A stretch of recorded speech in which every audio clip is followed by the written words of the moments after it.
ሰላም ጤና ይስጥልኝ የተከበራችሁ የማራኪ ተረቶች ቤተሰብ እንደምን አላችሁ? ዛሬ ደግሞ በጣም የምትወዱትና ብዙ የምንማርበት አንድ ድንቅ ተረት ይዤላችሁ መጥቻለሁ። ተረቱ ስግብግቡ ውሻ ይባላል። እስከ መጨረሻው አብራችሁን ቆዩ።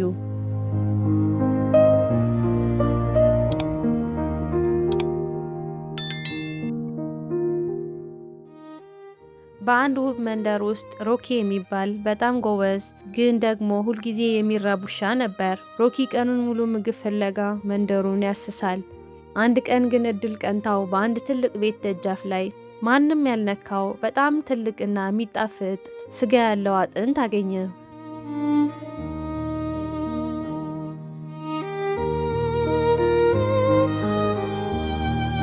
ሮኪ ስጋውን ሲያይ አይኖቹ በደስታ በሩ። ዋው ዛሬ ድግስ ነው ብሎ አሰበ። ስጋውን ማንም ሳይቀማው ብቻውን ተረጋግቶ ለመብላት ወሰነ። በአፉ አጥብቆ ያዘውና ወደ ጫካው አቅጣጫ መሮጥ ጀመረ።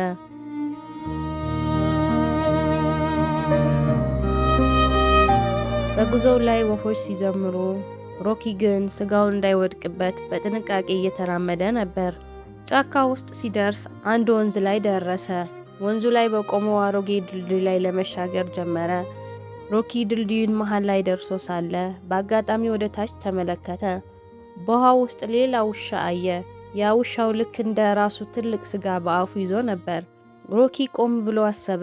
ያኛው ውሻ የያዘው ስጋ ከእኔ ይበልጣል፣ እሱን ቀምቼ ሁለቱንም ብበላስ የሚል ስግብግብነት መጣበት። ሮኪ ያንን ውሻ ለማስፈራራትና ስጋውን ለማስጣል ወሰነ።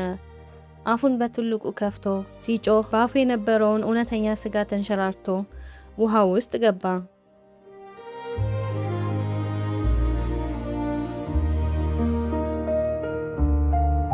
ሮኪ ውሃ ውስጥ ያለው ውሻ የራሱ ጥላ መሆኑን ዘግይቶ ተረዳ። አሁን ምንም ስጋ የለውም። በራሱ ስግብግብነት የነበረውን አጣ። በመጨረሻም አዝኖና ተክዞ ወደ ቤቱ ተመለሰ።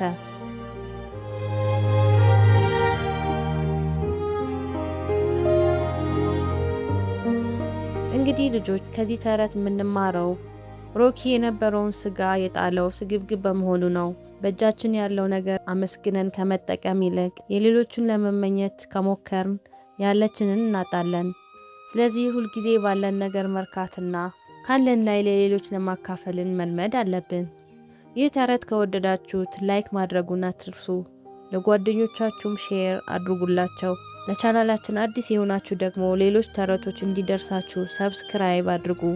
በሚቀጥለው እስክንገናኝ ደህና ሰንብቱ።